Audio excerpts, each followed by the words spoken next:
Mateus capítulo 9. Jesus entrou num barco, voltou para o lado oeste do lago e chegou à sua cidade. Então algumas pessoas trouxeram um paralítico deitado numa cama. Jesus viu que eles tinham fé e disse ao paralítico: Coragem, meu filho. Os seus pecados estão perdoados. Aí alguns mestres da lei começaram a pensar: este homem está blasfemando contra Deus. Porém Jesus sabia o que eles estavam pensando e disse: por que é que vocês estão pensando essas coisas más? O que é mais fácil dizer ao paralítico: os seus pecados estão perdoados, ou levante-se e ande? Pois vou mostrar a vocês que eu, o Filho do Homem, tenho poder na terra para perdoar pecados. Então disse ao paralítico: levante-se, pegue a sua cama e vá para casa. O homem se levantou e foi para casa. Quando o povo viu isso, ficou com medo e louvou a Deus por dar esse poder a seres humanos. Jesus saiu dali e, no caminho, viu um cobrador de impostos, chamado Mateus, sentado no lugar onde os impostos eram pagos. Jesus lhe disse: venha comigo.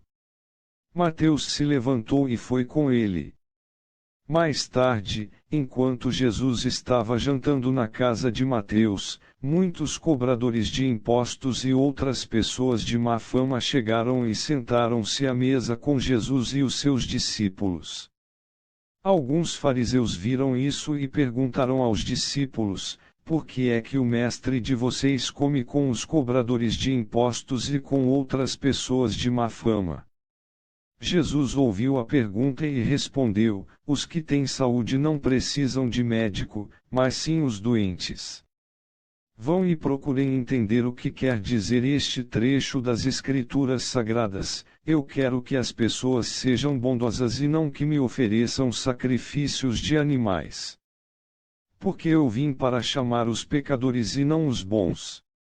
Então os discípulos de João Batista chegaram perto de Jesus e perguntaram: por que é que nós e os fariseus jejuamos muitas vezes, mas os discípulos do Senhor não jejuam?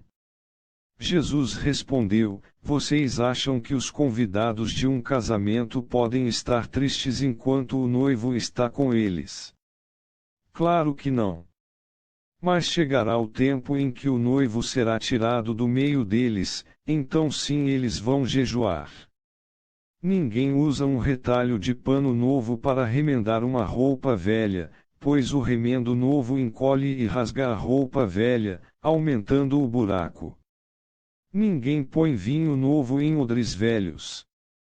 Se alguém fizer isso, os odres rebentam, o vinho se perde, e os odres ficam estragados. Pelo contrário, o vinho novo é posto em odres novos, e assim não se perdem nem os odres nem o vinho.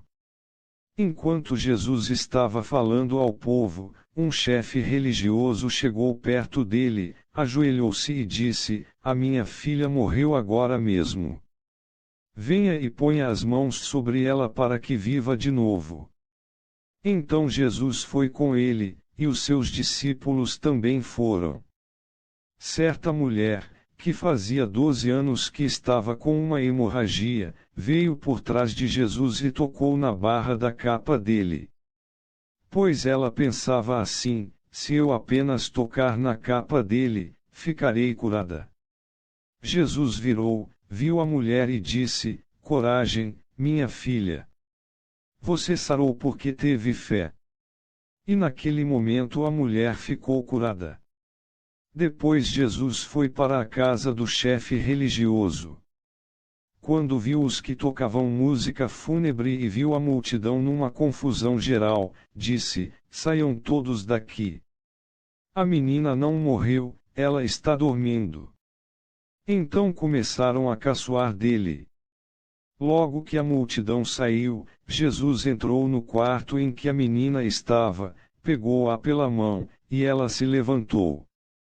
E a notícia a respeito disso se espalhou por toda aquela região. Jesus saiu daquele lugar, e no caminho 2 cegos começaram a segui-lo, gritando: Filho de Davi, tenha pena de nós. Assim que Jesus entrou em casa, os cegos chegaram perto dele. Então ele perguntou: Vocês creem que eu posso curar vocês? Sim, Senhor. Nós cremos. Responderam eles. Jesus tocou nos olhos deles e disse: Então que seja feito como vocês creem. E os olhos deles ficaram curados. Aí Jesus ordenou com severidade: Não contem isso a ninguém. Porém eles foram embora e espalharam as notícias a respeito de Jesus por toda aquela região. Quando eles foram embora, algumas pessoas levaram a Jesus um homem que não podia falar porque estava dominado por um demônio. Logo que o demônio foi expulso, o homem começou a falar. Todos ficaram admirados e afirmavam: Nunca vimos em Israel uma coisa assim. Mas os fariseus diziam: O chefe dos demônios é quem dá a esse homem poder para expulsar demônios. Jesus andava visitando todas as cidades e povoados. Ele ensinava nas sinagogas, anunciava a boa notícia sobre o reino e curava todo tipo de enfermidades e doenças graves das pessoas. Quando Jesus viu a multidão, ficou com muita pena daquela gente porque eles estavam aflitos e abandonados, como ovelhas sem pastor. Então disse aos discípulos: A colheita é grande mesmo, mas os trabalhadores são poucos. Peçam ao dono da plantação que mande mais trabalhadores para fazerem a colheita.